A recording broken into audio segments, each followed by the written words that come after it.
Nama saya Dina Sakinah dari tingkat 1A dari Prodi Kebidanan Bogor, Poltekkes Kemenkes Bandung. Di sini saya akan menampilkan video penyuluhan tentang penyakit asma, sebagaimana tugas dari mata kuliah promosi kesehatan. Dan di sini ada kakak sepupu saya, dan di sini juga kakak sepupu saya yang bakal mendengarkan penyuluhan tentang penyakit asma dari saya. Selamat menyaksikan. Teteh tahu gak tadi ya, di kampus habis belajar tentang penyakit asma, ternyata ya penyakit asma tuh lumayan cukup serius tahu. Nah, kenapa coba cukup serius? Soalnya penyakit asma tuh merupakan penyakit dari kayak napas gitu. Nah, kita tuh bakal stuck gitu. Nah, sekarang bakal melakukan penyuluhan ya, kayak ngasih tahu bagaimana pengertian asma, tanda bahayanya, penyebabnya, komplikasi asma kayak gimana, terus cara mengatasi penyakit asma itu bagaimana. Nah, sekarang pertama bakal menjelaskan tentang pengertian penyakit asma. Asma merupakan penyakit radang kronis saluran napas yang tidak bisa disembuhkan. Nah, tidak bisa disembuhkan tapi tidak bisa disembuhkan, tapi si penyakit asma itu bisa hilang tapi kemudian akan muncul lagi. Iya, sementara, tapi emang bakal muncul lagi, gak bisa disembuhin. Asma juga suatu kelainan berupa inflamasi peradangan kronik saluran napas yang menyebabkan hiperaktivitas bronkus terhadap berbagai rangsangan yang ditandai dengan gejala episodik berulang berupa mengi, batuk, sesak yang gitu ya kalau asma gitu. Nah, di sini juga ada pencetus asma faktor. Nah, asma itu bisa diderita oleh dewasa, nyampe orang tua, nyampe bayi. Nah, kalau biasanya dari alergi ya, kayak alergi debu, nah bisa menyebabkan asma, soalnya kan kotoran masuk ke hidung, jadi bisa asma, sesak gitu. Nah, ada dari faktor debu rumah tangga, kecoa, asap dapur, asap rokok. Nah, asap rokok juga sangat berbahaya ya. Asap rokok juga sangat berbahaya karena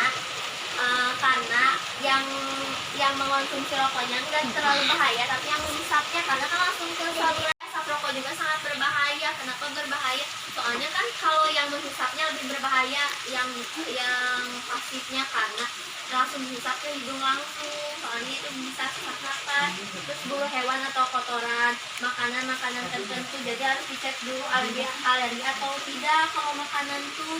Nah, perubahan cuaca juga bisa menyebabkan kayak sesak, kayak alergi cuaca ya.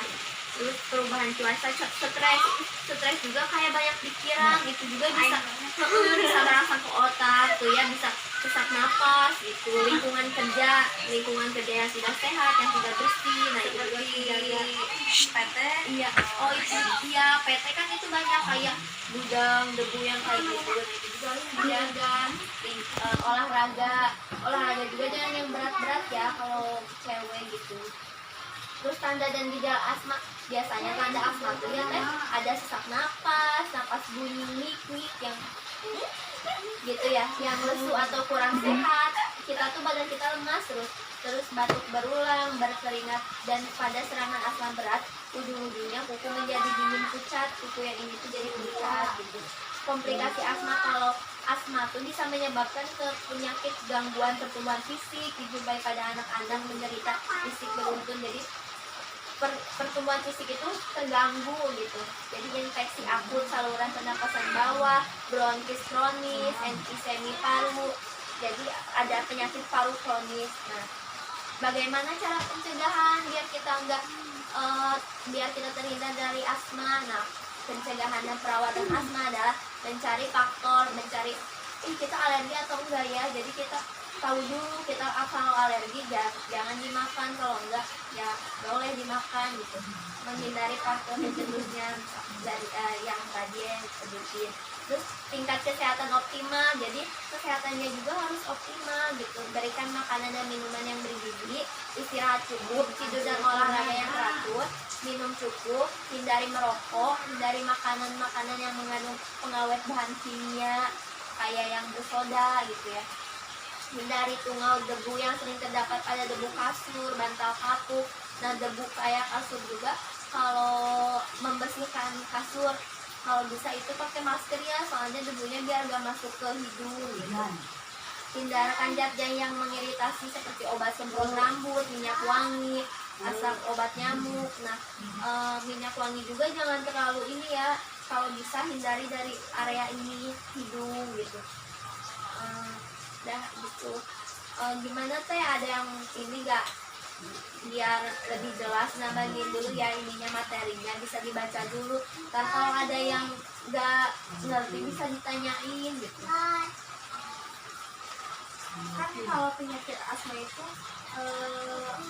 bayi juga ya, sering alami gitu. Apa penyebabnya? Oh, kalau bayi kan tadi kan, kalau dewasa itu misalkan dari debu. Nah, gimana kalau bayi yang baru lahir tapi udah kayak alergi itu kan ya? Biasanya kalau gak dari debu, kalau bayi itu dari faktor genetik ya. Faktor genetik itu faktor keturunan.